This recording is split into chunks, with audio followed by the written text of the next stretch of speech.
Welcome to the YouTube channel trading institute. I think आप लोग सब अच्छे होंगे और मैं आशा करता हूं कि आप फुल डिसिप्लिन के साथ ट्रेडिंग कर रहे होंगे।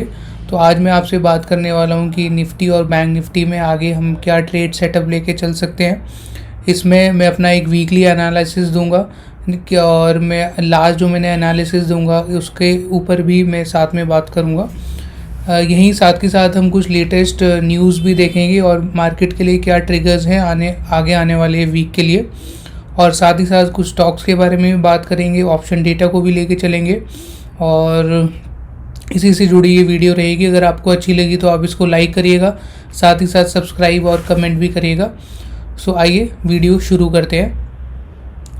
सो ओवरऑल अगर हम बात करें, करेक्शन फेज़ में मार्केट हमारा चल रहा है और अभी हम सॉर्ट ऑफ रिट्रेसमेंट देख रहे हैं। और ओवरऑल अगर मैं ग्लोबल मार्केट्स की बात करूं, सो ग्लोबली न्यूज़ काफ़ी ज़्यादा वॉलेटिलिटी है मार्केट्स में। वहीं पे अगर यूएस डाउ जोन्स की बात की जाए या टैक्स या जर्मन मार्केट्स की बात करी जाए, उनमें इतना करेक्शन नहीं देखा गया जितना करेक्शन हमारी इंडियन स्टॉक मार्केट्स में देखा जा रहा है। और डाउ जोन्स की अगर मैं बात करूं, वो ऑलमोस्ट अपने हाइस के अराउंड है, और एस&पी जो उनका इंडेक्स है वो it has close at the higher levels. तो ओवरऑल अगर मैं देखूं तो एशिया में भी स्पेसिफिकली इंडिया में ही सबसे ज़्यादा सेल ऑफ है, and that is because of the FII selling. So FII have been aggressively selling in the Indian markets, और इसी की वजह से हम लोग ये पूरा सेल ऑफ देख रहे हैं। बट ओवरऑल ग्लोबल सिनेरियो की मैं बात करूं, सो globally there is Omicron is a concern, but as such, in my personal view, Omicron will not be the only reason for which we are seeing the correction. So the correction which we have seen, where markets have already plunged around 10%. So this is basically we are seeing due to the high inflation and major other things which affect the economy. Like dollar index, which I have talked in the last week, so I'll show you the chart of dollar index also. और साथ ही साथ अगर मैं आज की बात करूं, क्योंकि आज संडे है, the time at which I am recording this video is 5 PM in the evening. So आज PM मोदी ने अनाउंसमेंट करी है जिसमें we are going to start with the vaccination of children who are of age between 15 to 18. So it is good news, and it is a news which is very positive, and I think tomorrow markets can actually take this news in a positive note, and we can close higher, because this news will actually lower down the effect of Omicron. And at the same time, if we see India, you can see this news, India to soon roll out world's first DNA vaccine. So that itself is a very big news which we are seeing. And as such, if we see the initially when we south Africa में Omicron देखा गया था, और वहाँ पर भी जो graph है जो ओमिक्रॉन की केसेस का है वो भी अब थोड़ा सा कर्व डिक्लाइन की तरफ है, पर US में और वहाँ पे अभी भी केसेस देखे जा रहे हैं। तो ये हो गया ओवरऑल न्यूज़ का एक आउटलुक जो मैं आपके साथ शेयर कर रहा हूँ। साथ ही साथ ये डॉलर इंडेक्स की मैं बात करूँ, विच यू सी कि मैं यूजुअली अपने सारे एनालिसिस में डॉलर इंडेक्स का एनालिसिस रखता हूँ। That is only because the dollar index has been extremely bullish from the last 8 to 9 weeks. But यहाँ पर जाके कुछ जो मैं इसमें जो मेरा ऑब्जर्वेशन है वो मैं आपके साथ शेयर करना चाहता हूँ। तो ये मैंने वीकली चार्ट लगाया डॉलर इंडेक्स का, और यहाँ से आप देख रहे हैं कि इस एरिया से it has been rejecting multiple times, और यहाँ पर आप एक रेड बेरिश कैंडल भी देख पा रहे हैं यहाँ पर। So this is a sort of, this can be a bearish signal, और इसका कंफर्मेशन मिलेगा अगर मार्केट इस एरिया को ब्रेक करता है, दैट इज़ अराउंड अबाउट 95.87। तो ये एरिया अगर ब्रेक हो जाता है तो we can see a momentum down side, और वो लगभग इस ब्रेकआउट तक आ सकता है। So it can break like this, और यहाँ पे जाके देखा जाएगा कि मार्केट क्या सिनेरियो बनता है। But overall I think we can see a bearish view for the next 1 to 2 weeks in dollar index. और साथ ही साथ market can go upside as well, it can actually go against to the observation which we are doing, because markets are supreme. So if you see a breakout above this level, then we can obviously go higher around 98 99 levels, which could be very painful for the emerging markets like India. So this is my observation on dollar index. I am little bearish now, not bearish, I am seeing some profit booking, and I think dollar index will cool off in the coming weeks.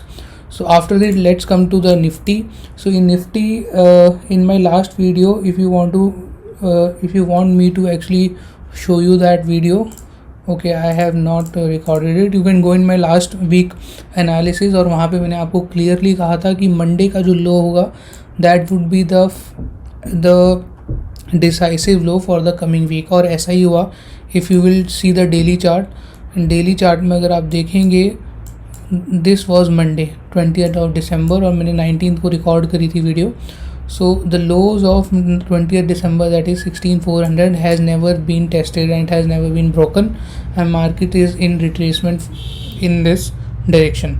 सो आपको मेरा observation कैसा लगा, और आपको अच्छा लगा तो आप प्लीज़ इसको लाइक करिएगा और साथ ही साथ शेयर भी करना. और अब हम बात कर लेते हैं कि कमिंग वीक में मार्केट क्या कर सकता है और हम कहाँ तक के अब मूव्स देख सकते हैं. तो उसके लिए let's start with the weekly view.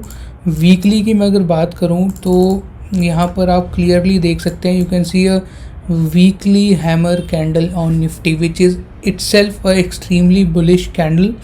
और अब let's so after looking at this candle, I think अगर इसका हाई ब्रेक होता है, so we can obviously go for buying, and the first target which I think which could be in Nifty, that would be for around, first of all, you can see some rejection here on this trend line.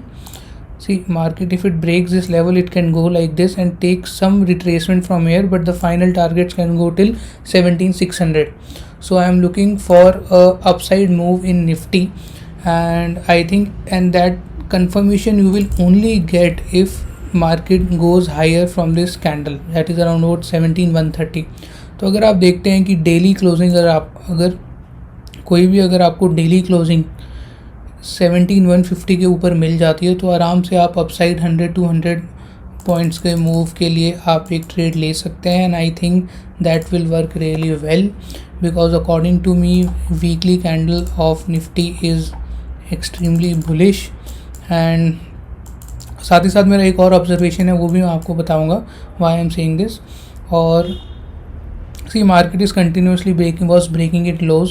सो अगर आप यहाँ पर भी देखें, ये एक high बनाया, ये यहाँ पे करेक्शन आया, ये रिट्रेस किया, फिर करेक्शन आया, फिर मार्केट ने रिट्रेस किया, अब फिर करेक्शन आया. और ये करेक्शन कहाँ तक जाएगा, अगर हम इस ट्रेंड लाइन को फॉलो करें, at least it can touch this trend line. This is minimum which the market should go, and there we can take a call whether we should actually exit to our long position or we should stay invested, because we will see the selling pressure which we will get on this trend line. So it depends where Nifty touches this trend line and how the option data is working at that time. So this is my clear view that for the coming week I am bullish in the market. So let's see whether we will get the upside move in the coming in the initial days of the week or in the last week. So I think Nifty can show a upside move. Similarly, if I see the Bank Nifty's chart is very interesting. I have plotted this trend line, and if you can see this trend line, market has taken pullback from here. Again, it has come here at this point and taken pullback, and you can see the rally which it has given. Now again the candle, it is red in color, which is a bearish signal, but still it is hammer. So you can see similar observations in both Nifty and Bank Nifty charts, and market has plunged and it has given a good correction from the upside move, and almost if I see around 18 to 19% correction has been given by the markets. तो ये area accumulation का है, यहाँ से I don't see further down side. कुछ होता भी है, अगर कुछ डाउन साइड आएगा भी, that will be bought into, because अगर यहाँ से मैं अगर डाउन साइड देखता हूँ, हो सकता है मार्केट यहाँ सपोर्ट ले ले, मैक्सिमम यहाँ तक आ सकता है, जो कि है 32,600, जिसकी मुझे बहुत ही रेयर पॉसिबिलिटी लग रही है। अगर ऐसा होता है तो मैंने आपको बता दिया करना क्या है। फर्स्ट ऑफ ऑल हमें ट्रेड तभी लेना है जब इस कैंडल का जो हाई है उस पर आपको डे क्लोजिंग मिलती है। सो मैं यहाँ पे एक प्लॉट भी कर देता हूँ आपको ये। सो राउंड अबाउट ये है 35, 300, 400 के ऊपर अगर आपको डे क्लोजिंग मिलती है तो आप इजीली यहाँ तक के टारगेट्स के लिए एम कर सकते हैं, जो कि है 37,400। तो यहाँ तक के लिए हम एक अपसाइड मूव देख सकते हैं। ज़्यादा बड़ा मैंने आपको टारगेट दे दिया, तो हम डेली चार्ट पे चलते हैं। डेली चार्ट पे एटलीस्ट आप 36,400 तक जा सकते हैं, जो कि है यहाँ से एक बेरिश मूव आया था और मार्केट ने यहाँ तक एक डाउन साइड स्लाइड किया था। और साथ ही साथ मैं बैंक निफ्टी की बात करूँ, उनके वीकली में कुछ ऑब्जर्वेशंस हैं मेरी जो मैं आपके साथ शेयर करना चाहता हूँ। One is Bandhan bank. Bandhan bank has also come near to its very good supports and it has again see a lower wick downside. So ये लोअर वीक जो होती है, वॉल्यूम ज़्यादा नहीं है because it was the last week of New Year, and on these Christmas and New Year all these big institutions they go on leave, so volumes has been very less. So further we have to see in this week when the volume comes back, so how the trading goes. तो एक जो concern है वो बस यही है कि ये जो अभी कैंडल आप देख रहे हैं दोनों ये बहुत कम वॉल्यूम्स पे बनी है, तो इसका आपको फर्दर जो एक कंफर्मेशन है वो ज़रूर इसमें लेना चाहिए, जो मैंने आपको अभी बताया। That is any day closing above this candle will actually help us that the view which we are taking, that is clearly it is clear and we are sitting in the right direction, because in trading your trend is the friend. If you trade against the trend you will not earn, you will end up losing. और यहीं पे अगर मैं बात करूँ Nifty bank Nifty की, वो भी सेम व्यू है। बंधन बैंक मैंने आपको बताया, इसके अलावा HDFC बैंक में again it has come near to this trend line, and again you can see a bullish candle which has been formed on weekly chart.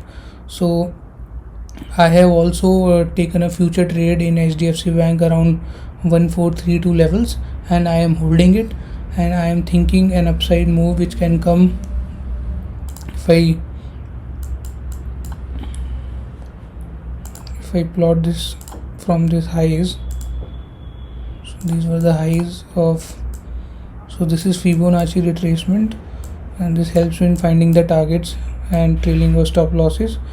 So I am minimum which I am targeting is this 23% of retracement. So my target for my future trade would be this much, and my SL for this trade is the low of this candle. So this is the trend. अगर कल ये gap down ही खुलता है तो मैं अपने trade से exit कर जाऊँगा, क्योंकि I will not sit in that trade because that means my analysis is wrong and I will clearly exit from there. So HDFC bank में मैंने आपको बताया कि वीकली हैमर बना है, जो कि एक बुलिश पैटर्न है, बुलिश कैंडल है। So I am hopeful that market can give a good upside move from here. और यहीं पे मैं अगर बात करूँ आपकी इंडसइंड बैंक की, इंडसइंड बैंक में भी it has come near to it support, so we can expect a pullback coming from here. Then I can talk about SBI. SBI is again has given a doji sort of pattern, sort of camel hammer as well, and a good buying pressure coming from here. So it is again showing a bullish pattern, and same with ICICI. So this is my analysis, and I have shown you all my analysis, and how, please let me know how do you like it. और अगर आप चाहते हैं कि मैं ऐसी आगे भी वीडियोस लेके आता रहूँ, प्लीज़ लाइक करिए, शेयर करिए और मेरे चैनल को सब्सक्राइब भी करिए। और लास्ट में मैं आपको ऑप्शन डेटा भी एक बार व्यू करना चाहूँगा। और ऑप्शन डेटा भी अगर देखें तो इसमें ज़्यादा कुछ अभी हमें नहीं दिख पा रहा है। मार्केट जिस एरियाज़ में है वहाँ पर पुट राइटिंग भी ठीक ठाक पुट राइटिंग है, और 35,000 का जो एरिया है यहाँ पर भी आपको almost neck to neck put writing, call writing नज़र आएगी।